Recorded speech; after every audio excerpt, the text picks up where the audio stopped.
આજે હું તમારી સાથે શેર કરીશ વધેલી રોટલીમાંથી ભરેલી રોટલીની રેસીપી।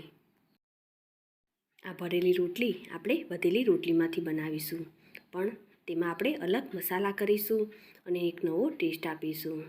આ રેસીપી તમને ગમતી હોય અને હજુ સુધી સબસ્ક્રાઈબ ન કરી હોય તો લાઈક, શેર અને સબસ્ક્રાઈબ કરજો। તો એકદમ ટેસ્ટી અને મસાલેદાર એવી ભરેલી રોટલી બનાવવા માટે એક કડાઈમાં 3 ચમચી જેટલું તેલ લઈશું અને તેલ ગરમ થાય એટલે તેમાં જીરું ઉમેરીશું અને તેમાં 2 ચમચી જેટલા વાટેલા આદુ લસણ મરચાં ઉમેરીશું। હવે તેને આપણે તેલમાં સાંતળી લઈશું।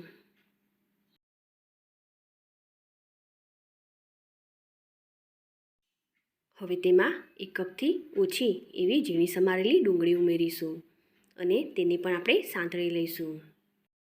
ડુંગળી થોડી ટ્રાન્સપરન્ટ થાય ત્યાં સુધી આપણે તેને સાંતળીશું।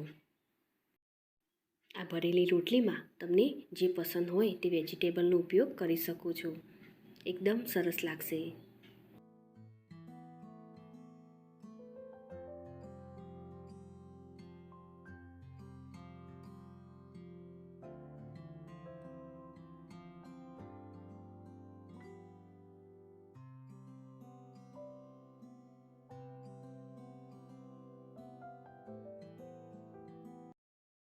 ડુંગળીનો કલર બદલાઈ ગયો છે અને સરસ એવી સંતળાઈ ગઈ છે।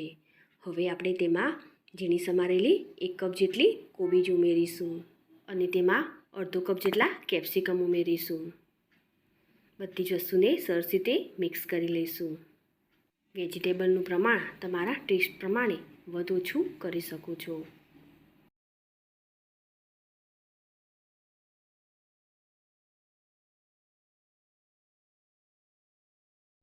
હવે તેમાં થોડા લીલા વટાણા ઉમેરીશું અને મિક્સ કરી લઈશું।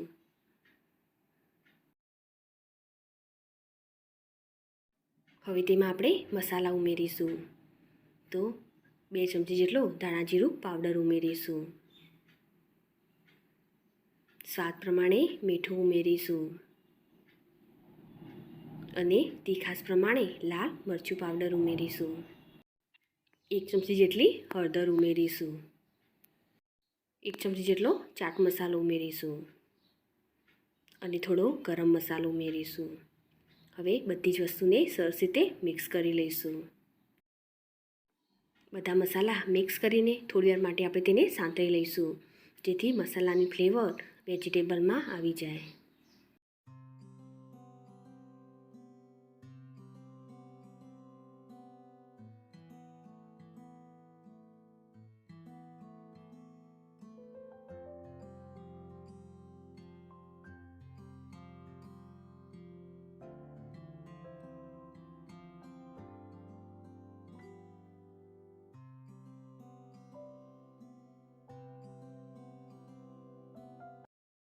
હવે તેને થોડો ચટપટો ટેસ્ટ માટે આપણે લીંબુનો રસ ઉમેરીશું। લીંબુના રસની જગ્યાએ તમે આમચૂર પાવડરનો ઉપયોગ પણ કરી શકો છો। હવે આપણે તેને મિક્સ કરી લઈશું। હવે તેમાં 3 મીડિયમ સાઇઝના બટાકાને બાફીને મેશ કરીને ઉમેરીશું।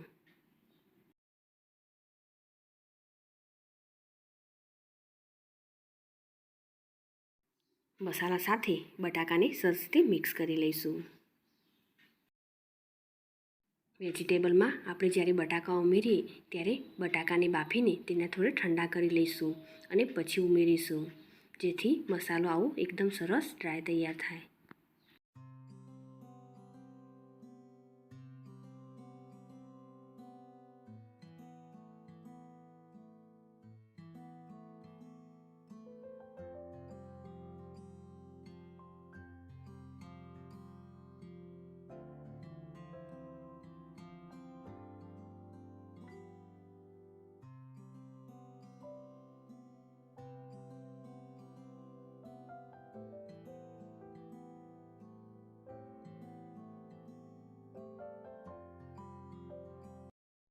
ભરેલી રોટલી માટે આપણો સ્ટફિંગનો મસાલો રેડી છે।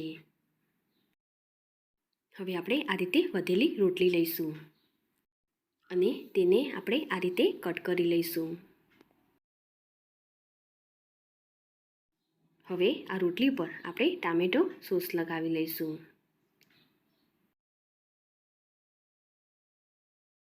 ટામેટા સોસની જગ્યાએ તમે શેઝવાન સોસ કે પીઝા સોસ પણ લગાવી શકો છો.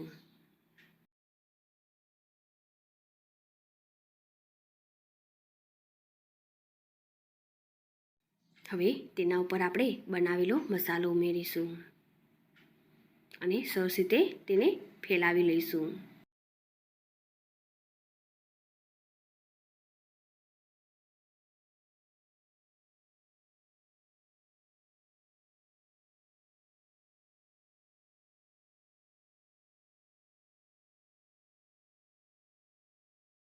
આ રીતે મસાલાને લગાવી લીધા પછી આપણે તેના પર ચીઝ ઉમેરીશું.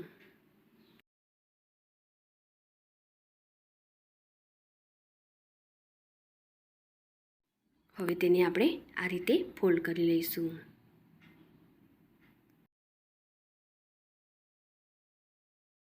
આ રીતે આપણે બીજી રોટલીને પણ ભરી લઈશું. તો રોટલી લઈને તેને આપણે આ રીતે કટ લગાવી લઈશું અને તેના પર ટામેટો સોસ લગાવી લઈશું અને તેના પર બનાવેલો મસાલો લગાવી દઈશું અને તેના પર ચીઝ ઉમેરી દઈશું.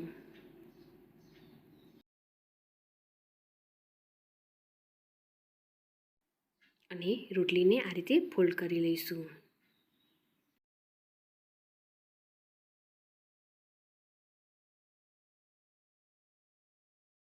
આ રીતે આપણે બધી જ રોટલીને રેડી કરીશું. હવે એક નોનસ્ટિક તવી લઈશું અને તેના પર આપણે ઘી લગાવી લઈશું. ઘીની જગ્યાએ બટર કે તેલ પણ લગાવી શકાય. હવે તેના પર આપણે ભરેલી રોટલી મૂકી દઈશું.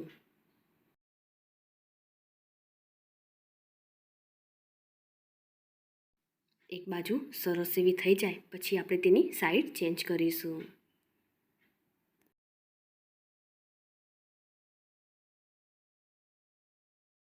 તેના પર થોડું થોડું ઘી લગાવી લઈશું.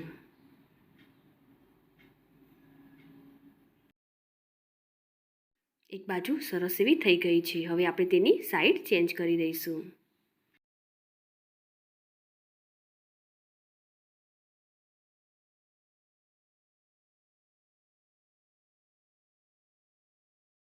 બંને સાઈડ આપણી ભરેલી રોટલી સરસ એવી થઈ ગઈ છે. હવે ગેસની ફ્લેમ બંધ કરી દઈશું અને તેને આપણે સર્વ કરીશું. આ ભરેલી રોટલી જોડે ટામેટો કેચઅપ કે પછી ગ્રીન ચટણી પણ ખાઈ શકો છો. એકદમ સરસ લાગશે. તો તૈયાર છે એકદમ ટેસ્ટી અને વધેલી રોટલીમાંથી ભરેલી રોટલી. મારી આ રેસીપી તમને ગમી હોય તો ચોક્કસથી લાઈક કરજો. સાથે જ તમારા ફેમિલી મેમ્બર્સ અને ફ્રેન્ડ્સ જોડે શેર કરજો અને મારી આ ચેનલને સબસ્ક્રાઈબ કરી બાજુ આપેલ બેલ આઇકોન પ્રેસ કરજો જેથી નવી રેસીપીના અપડેટ તમને મળતા રહે. ફરી મળીશું આવી અવનવી રેસીપીના સાથે.